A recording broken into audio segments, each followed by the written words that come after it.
Ei, vem cá! Você já assistiu De Volta para o Futuro? Se não, nem precisa, é só assistir o episódio de hoje de House of Cards, uma produção 100% brasileira, que me decepcionou um pouco. O que tá rolando é tipo o remake de filme, onde a gente sempre compara com o clássico.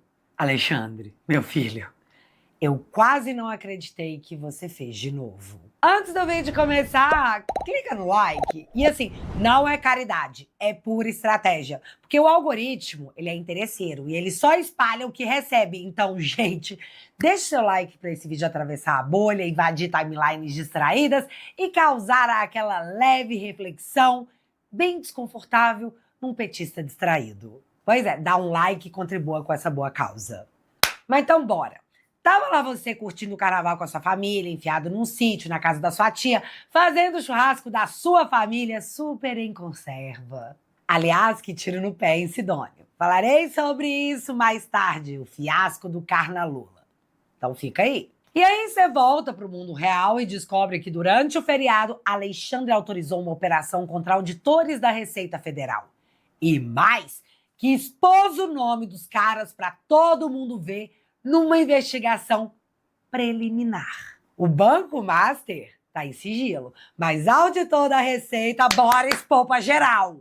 E eu tenho uma opinião do porquê ele fez isso, mas para entender o porquê ele pode ter feito isso, você precisa ter total conhecimento do que aconteceu. E sim, vamos de momento relembrar e viver. Em dezembro de 2025, o caso Master explodiu. Mas, logo no início de janeiro, a bomba atingiu diretamente os autodenominados salvadores da democracia, a mais alta corte do país. Todo mundo ficou sabendo do contrato de 129 milhões de reais da esposa do Alexandre com o Banco Master, o que rendia uma bolada de mais de 3 milhões de reais por mês. E mais, que esse pagamento tinha prioridade para acontecer, que, segundo o Vorcaro, não poderia deixar de ser pago em hipótese alguma. A imprensa, então, revirou o CNPJ do escritório da Viviane Barsi, tentando encontrar em quais casos ela teria atuado para merecer tamanha bolada. E até hoje não foi encontrado um único caso que justificasse o pagamento. Até hoje, o ministro não se deu ao trabalho de explicar essa questão. E enquanto isso acontecia e todo mundo zoava que o milionário que ganha 500 mil por mês ia levar tipo 20 anos para contratar os serviços da esposa do Alexandre, Toffoli também foi tragado para a treta com o seu resort, levando Lewandowski também com um contratinho de 5 milhões de reais. Tadinho do Lewandowski. Pela primeira vez, a Suprema Corte era o alvo e a mídia tinha muito interesse nisso, então começou a revelar uma hecatombe atrás da outra. Porém, era janeiro, Fachin, presidente do STF, apelidado por alguns pares de Fraquim, estava de férias. O presidente da corte no momento era Alexandre de Moraes. E ele foi lá e fez de novo o impensável. Repetiu o método 2019. Vai que colava, né? E é muito importante que eu explique para você o que aconteceu para que você compreenda a magnitude do que o Alexandre fez nessa terça-feira. Em fevereiro de 2019, a Receita Federal apontou uma suposta fraude de Gilmar Mendes que envolveria o escritório da esposa, Guilmar Mendes, onde o ministro respondeu se tratar de um ilícito da Receita Federal e pediu providências a Dias Toffoli, à época presidente do STF. Ainda em fevereiro, foi a vez da Receita mirar a esposa de Dias Toffoli por movimentações suspeitas. Aí, no início de março, Dias Toffoli abre o inquérito das fake news e dá para Alexandre de Moraes relatar. Sem sorteio. Usando o inquérito das fake news, Alexandre de Moraes travou as investigações da Receita Federal por suspeita de investigações ilegais da entidade e suspendeu 2 auditores fiscais que estariam envolvidos no caso. No imaginário das pessoas, esse assunto teria morrido porque, de fato, havia rolado uma investigação ilegal na Receita Federal em cima dos ministros. Mas não foi o que aconteceu. Meses após o afastamento e depois que o caso esfriou na imprensa, Alexandre de Moraes revogou o afastamento dos auditores da Receita Federal que não haviam feito uma investigação ilegal em cima de ministros. Plim! Vale lembrar que, em 2018, a Cruzoé já noticiava que Dias Toffoli recebia uma mesada mensal de 100 mil reais da sua esposa, Roberta Rangel, que tinha um escritório de advocacia que alcançou sucesso depois que Toffoli ascendeu na carreira. Nada disso jamais foi investigado ou explicado. Simplesmente desapareceu, porque os bolsonaristas que cobravam publicamente o escrutínio da corte perante as notícias foram acusados de atacar a corte e sofreram como criminosos no inquérito das fake news, onde a mais alta corte do país foi atrás de quem subiu a hashtag STF Vergonha Nacional. Você duvida? Pode verificar no pouco que é público do inquérito das fake news pra você ver se eu tô viajando. Desde então, o inquérito das fake news é usado para perseguir bolsonaristas. Mas só até essa terça-feira. Agora, olhem como que o futuro repete o passado. Escritório da esposa de Alexandre com seu contrato de 129 milhões na boca do povo que cobra uma explicação. Toffoli, todo enrolado com o resort, a ponto de ter sido saído da relatoria do caso e ser o principal suspeito de ter gravado uma reunião secreta com os ministros. E aí, o que o Alexandre faz? Pegou o mesmo inquérito das fake news aberto há 7 anos para novamente investigar a Receita Federal e ver se eles estão acessando as coisas dos ministros e vazando para alguém. Muita gente estava suspeitando que a Receita poderia ter vazado as informações do contrato da esposa do Alexandre para Malu Gaspar.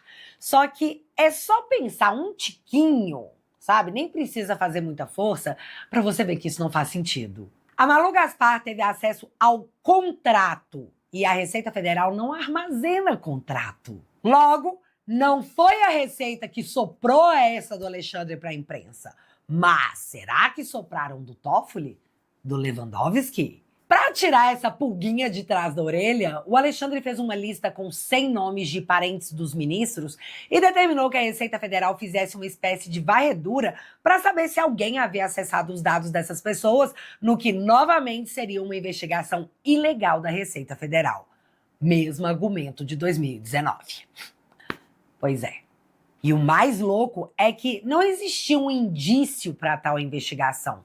E como o mundo não gira, ele capota, Vera Magalhães chamou essa atitude de uma clara pesca probatória. Você tá chocada, dona Vera? O Alexandre tem motivos para achar isso de boa, porque ele tá fazendo isso há anos e vocês nunca falaram nada. Só que dessa vez o Alexandre não determinou um afastamento. O Alexandre, após um pedido de Paulo Gonet, indicado ao cargo por Alexandre e por Gilmar, determinou busca e apreensão em 4 auditores fiscais, além do afastamento do cargo e uso de tornozeleira eletrônica. Queridos, entendam que isso se trata de uma investigação preliminar em um inquérito sigiloso. Dito isso, você sabe o que o Alexandre fez? Foi lá e divulgou os nomes dos auditores fiscais para todo mundo ver. Seria inacreditável se de fato não tivesse acontecido. Mas não para por aí, porque o próprio gabinete do ministro Alexandre, que agora a mídia inteira chama de vítima e juiz, emitiu uma nota explicando o caso. E aí você pode dizer que não, Bárbara, não foi o gabinete do Alexandre, foi nota do STF, da corte. Então, se foi a corte e não o gabinete do próprio juiz, barra vítima, barra relator, que emitiu a nota de uma operação que ele mesmo autorizou, a TV Justiça do STF tá mentindo pra mim. Porque, olha só. O gabinete do ministro Alexandre de Moraes divulgou uma nota com informações sobre a operação da Polícia Federal realizada hoje. Então, sim, foi o gabinete do Moraes que teve a coragem de emitir uma pepita de nota que dizia de forma genérica, presta muita atenção, que foram constatados diversos acessos ilícitos ao sistema da Receita Federal e que investigações iniciais mostram a busca de informações injustificadas sobre as autoridades do STF e da PGR. E que esses acessos ilegais apontam para uma violação de sigilo funcional e que a exploração fragmentada e seletiva de informações de autoridades públicas divulgadas sem contexto têm sido usadas para produzir suspeitas contra a corte. Bicho, que coragem! Ou seja, estão vazando a conta-gotas nossas informações coletadas de forma ilícita e está fazendo a imprensa criar suspeitas infundadas contra a corte porque não tem contexto. E aí eu queria muito saber qual que é o contexto que está faltando na história de esposa de Alexandre ter um contrato de 129 milhões com o Master e até agora a imprensa não conseguiu encontrar onde ela atuou para justificar essa bolada. Eu quero muito saber qual é o contexto que está faltando na notícia de que Alexandre teria se encontrado com o presidente do BRB na mansão do Vorcaro. Notícia que Alexandre negou e que, na sequência, o jornal Metrópolis refrisou e manteve a matéria tipo aconteceu sim. Qual que é o contexto que está faltando no fato que o Vorcaro repassou 35 milhões à empresa de Toffoli e que o Vorcaro relatou estar sendo pressionado a fazer esse pagamento? Sério?